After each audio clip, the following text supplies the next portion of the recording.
como é que vocês avaliam os meninos com relação à conduta deles dentro de casa? Beleza, você lá na Vila Kennedy, seus 22, que você decidiu que você decidiu que vão ser parte do seu grupo.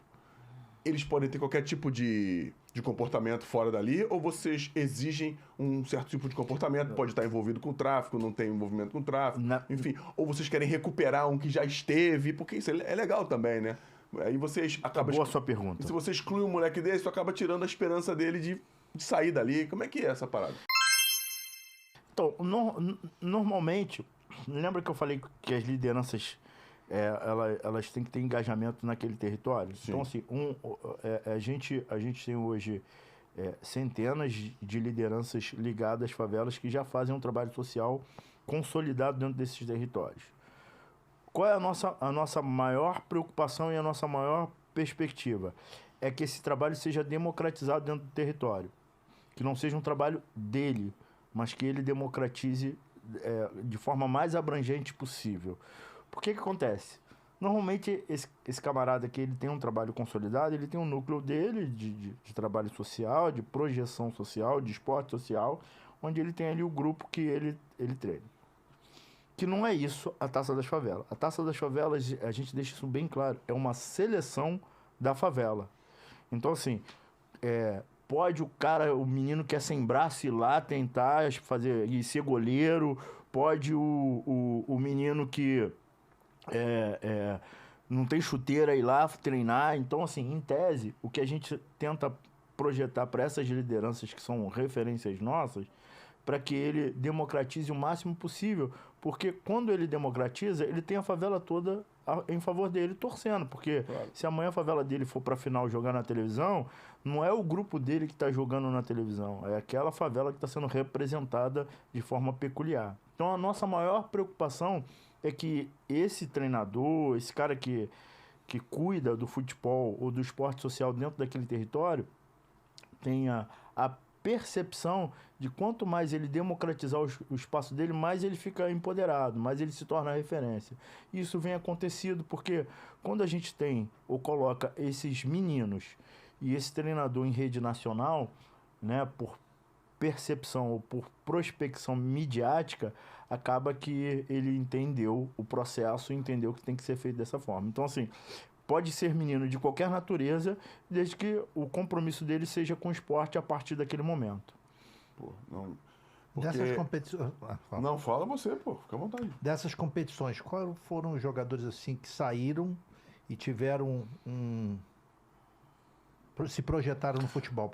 O principal deles foi o Patrick de Paula, né? Que jogou lá no Palmeiras. Tá aqui no Botafogo. Tá emprestado no Criciúma. Veio pro Botafogo.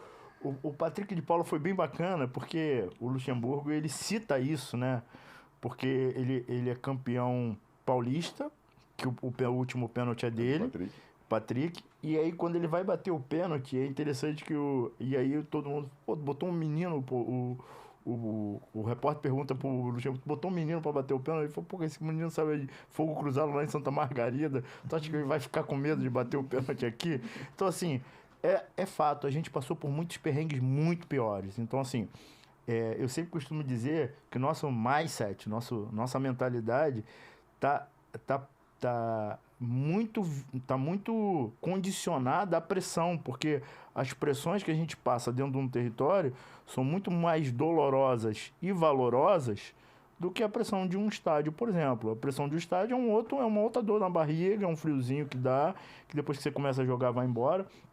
Mas a pressão dentro do território, em meio a um fogo cruzado, em meio a um tiroteio, é extremamente difícil.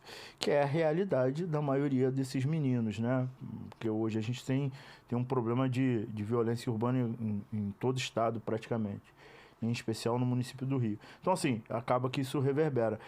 E aí, esse cuidado que a gente tem com o jovem, obviamente, é um cuidado que a gente precisa sempre acentuar.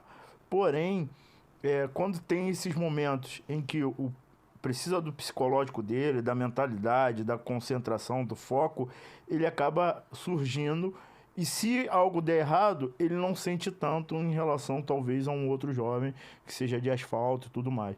Que é a repercussão que a gente traz, assim, em comparação. Óbvio que eu não tenho nenhuma pesquisa para comprovar isso, mas a gente percebe que o que esse menino passou dentro de um território, aliado àquilo que ele vai fazer ou no futebol profissional ou na projeção, é infinitamente menor, né? No que diz a pressão social, a pressão psicológica propriamente dita. Você falou do Patrick, tem mais alguém? Tem o Biel, que hoje o Biel tá no Vietnã, que saiu da Vila Kennedy, jogou no Flamengo, jogou no Corinthians. Tem o Ronald, que o Ronald, não sei se vocês lembram, foi em 2019, o Flamengo ofereceu para ele um contrato lá assim que acabou. Ao vivo, né? Ao vivo, no jogo lá em Bangu. ao vivo. Ele hoje, acho que tá no Figueirense, Avaí, alguma coisa nesse tipo, mas esteve lá no Flamengo. Aí depois foi emprestado e hoje tá no... Ele teve acho que perdeu a mãe no Covid, no período da 2020, acabou sentindo muito. Ali, as Taças da Favela é como se fosse a repescagem dos times grandes, então. E é muito difícil também os caras chegarem, porque a gente esquece que tem que ter todo um processo físico.